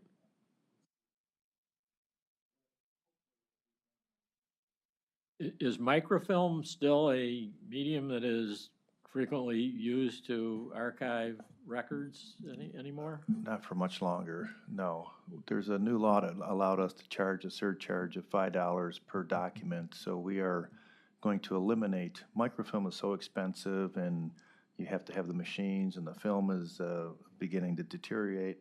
So our goal is to take all the past microfilm and PDFX them into a document management system, so the microfilm department's gonna be changed. And we're hoping to relocate over with the archives on one of the floors very soon, hopefully at the end of the first quarter, early second quarter. And so documents come in, they scan, they go out. That's the long-term plan. Right. And we have funding to do it, which is even better. Do you know, sorry, I got a question for you, Mike. Do you know how much you're gonna receive from that funding, or have you The initial started to- goal, I think, is about 700,000, which will be enough to get the equipment we need and, you know, go from there. Mhm. Okay, thank you. Any other questions? Oh, thank you very much for, oh, I'm sorry. Oh. Let's see. Corey, can I go back to the emergency rental thing? It's been a couple months since I read that, and for me, that's a long-term memory exercise. Is that program over with now? No. Some of those contracts actually that are in this report are still effective. They're still ongoing. I believe there's a date of, so it's ERA, it would be ERA 2. June 30th of this year, for some reason, pops in my mind of when that program's ending. June 30th of 25. 25, okay. I thought it was, and is that also is there a federal overlay in that program? Yes, it is. I think it's a direct, award from the federal government. Are there any federal repercussions from those findings? Overspending and things like that, as far as notifications, or are they interested in this audit report? We actually reached out to them, or Sarah did, sorry. The director actually reached out to them just to see how the federal government would want the county to handle it. And ERA, I think it was ERA 1 where we found these issues, and that program's over. So they reached out to them, and there was no guidance on what to do with it. So we Okay, so there's more than one program? You audited ERA 1? And ERA 1 and ERA 2, our audit, it did include both of them. Okay. So we did find issues with the contracts with So both of them. it's solely a county issue right now? Right. To kind of resolve the open issues? Right, and they have already gone to county council, I know for one. I think Board of Control had one. There might even be one more left that they're going through, but we've been following along just to, and actually which is nice, they sent us the draft legislation to look at, and Tom made some recommendations there too, so it's, Okay. yeah, they're including us in the process to get these.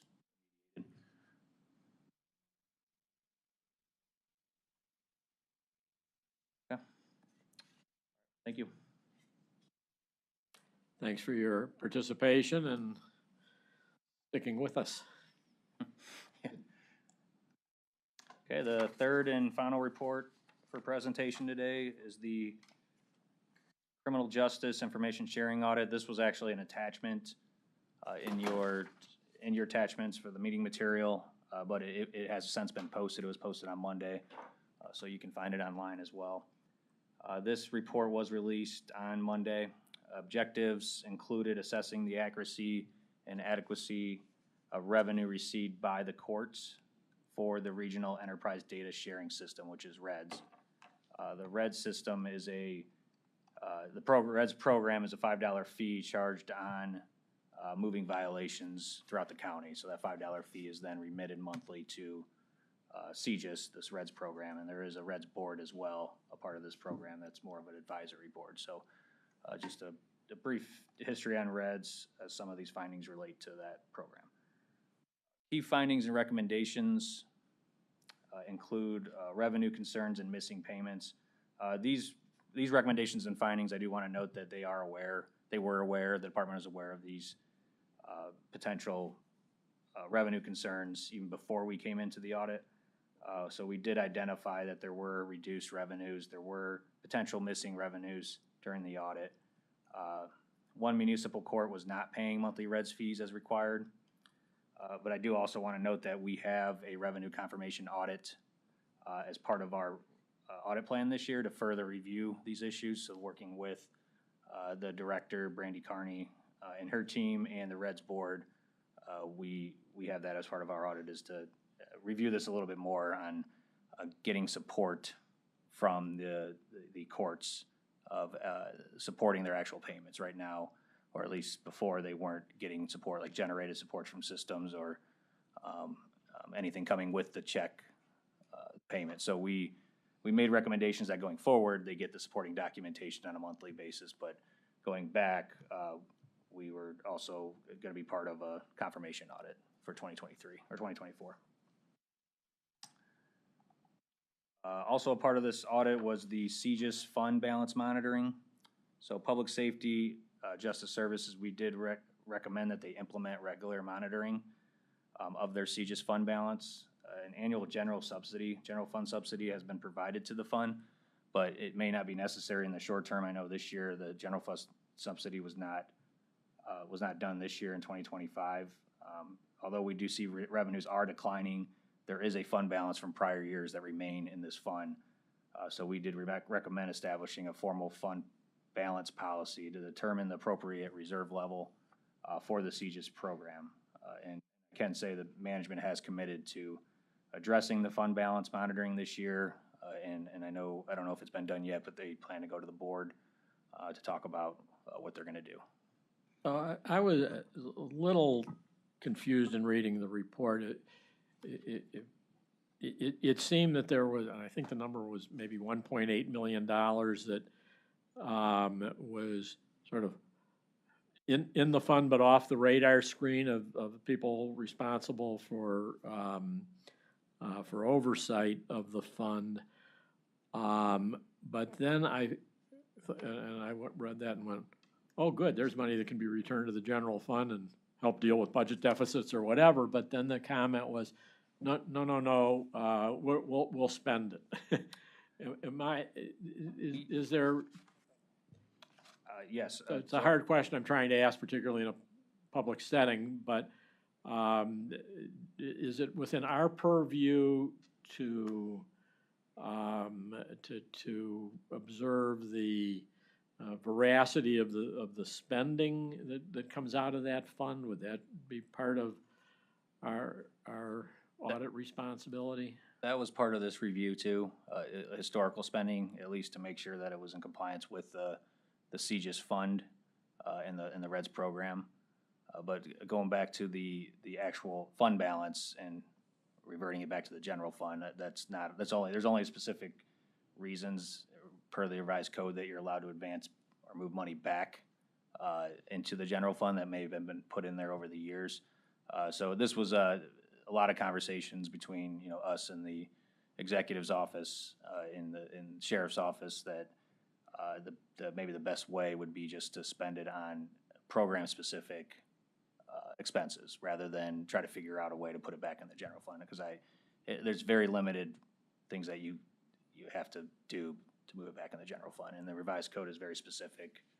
Really, when you move it out of the general fund, there's only a list of things that have to happen or you can do to move it back in the general fund. So that's at least where we left the audit, and then the response was that they would review how to spend down that money, or maybe that's the fund balance they feel like they need to have in there to continue on because of the declining revenue. But yeah, the part of our audit was reviewing the expenses, which there was a payroll expense in there that we asked them to get an opinion on, or at least consider, like, are you allowed to use this payroll expense going forward? I'd say some savings to the general fund is stopping the subsidy that was currently going into the account. So one of the issues is still a question in the prosecutor's office as payment of employee salaries from which account. So until we get that resolved, like, we won't know how to proceed. But in the meantime, we are saving money in the general fund by not adding that subsidy. Okay, thanks. Anything else regarding that audit? Okay, then on to the current engagements.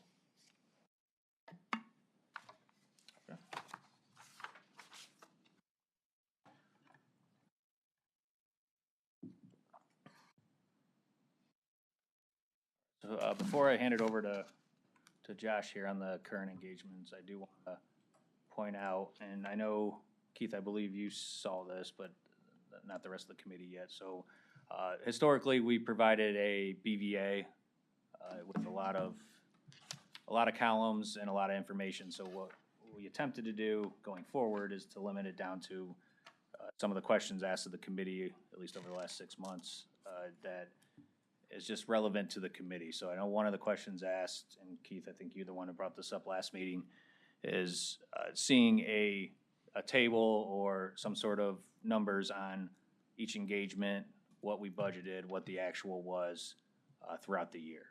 So our plan would be with this first table would be to show each engagement that has been released throughout the year and continue to add to it just to give you perspective on each engagement of what our budgeted to actuals were. So we're showing, this is 2024's plan that we're showing you here. So that's what the first table is going to show, and then the second table will be similar to what we've showed in the past on all hours budgeted and actual in the current year plan. So this was the 2024 plan. So you should be able to match this up with the plan that you just approved for 25. So this will be very similar to what we've shown in the past, but hopefully a little easier to read. And then down at the bottom, which would be on page 2 of this attachment, any variances that we noted will be justified in this table here. So for 2024, we show the reason why our actual hours was lower than budgeted hours. So hopefully this helps to get a better understanding of where we're coming from and what the audit committee wants to see. But if there's anything you want to see added here, please let us know. If there's no questions, we'll go into the 2025 plan. Go ahead. Yeah, go ahead, Josh. Sorry. All right, this will be relatively short, given how early in the year we are. Again, the top table is basically just meant to show the budget versus the actual based on the actual engagement. So we did finish the criminal justice information sharing that Corey just presented on. Other engagements for this year thus far is, we've continued issue tracker work, as well as the animal shelter and the clerk of courts. We have had some initial planning on. So it is moving forward. I guess the big thing is probably animal shelter. That one is, we initially estimated that we would provide it back to you by probably mid-February. That's going to be delayed a little bit longer. There's been some questions that have come up on some of the compliance aspect of that engagement. When you say a little longer. Oh, apologies. We did schedule a tentative exit conference for the middle of February. Aren't we planning on? Oh, it's not scheduled yet. The third week, correct? So it'd probably be released to you in early March. So our initial plans were to have the exit conference yesterday. We had it all set up. We did meet with Animal Shelter. There were still some things that we wanted to get some clarity on and make sure that we had a full understanding, compliance-wise, and also procedure-wise with the operations of the animal shelter. Then you also have part of fiscal as part of that with the operations. It's something that's newer, at least to us, since we audited 10 years ago, that we just want to make sure we have the best understanding of what's going on and what we need to recommend going forward, just because there's a lot of moving parts right now, at least with the operations of animal shelter and the fiscal office. So we want to make sure we have an understanding before we put something in a report that might not be true. So the next meeting, when we discuss the completed report, if some representatives come, can they bring some puppies with them? Yes, we will tell them that. Only if you adopt. I would love to adopt another. If they have a beagle, I'm in the market for a beagle. Okay. Yeah, the 2025 audit plan, you'll see has actual hours are 0, just because this is as of January 1st. This will be populated with my monthly update that I'll send out next week too. So let me know if you have any questions. Okay, we are moving nicely. Thank you, everybody. Next item on the agenda is public comment unrelated to the agenda. And I do not see anybody in the room that could possibly do that, so we have completed that item. One thing I probably should have mentioned at the beginning of the meeting when we approved the minutes of the last meeting is Corey and I have discussed how detailed the committee minutes have gotten and the effort it takes to do highly detailed minutes, particularly given that we have perpetually archived, or at least subject to whatever our record retention requirements are, the YouTube of the meeting. So we are planning on a bit more condensed version of the minutes going forward. It's going to save valuable hours of the department's time, and I will stress test that with the next committee meeting when you get the minutes, and I would invite anybody as you get the more condensed version. Yes, sir? I do want to note that the committee will not receive any more condensed or detailed than what they have. It was more the detailed work that's done internally with the chair. That's where. Okay.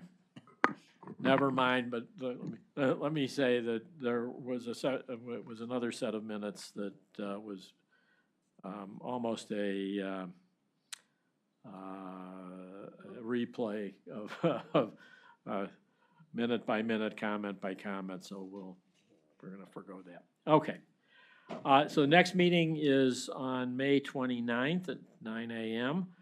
That will be an in-person meeting, even if we come up with some revised suggestions that will not, for virtual attendance. So I hope everybody has that on their calendar and can make that. If you do see a conflict that you didn't recognize previously, try to let Corey know as early as possible in the event that perhaps there's enough time remaining to change a date if we need to. So with that, because I don't want to ask for good and welfare, that wouldn't work in this setting. Appreciate your attendance today and looking forward to a motion to adjourn. Second. All in favor? Aye. Nobody's objecting, I'm sure. So, do you want that?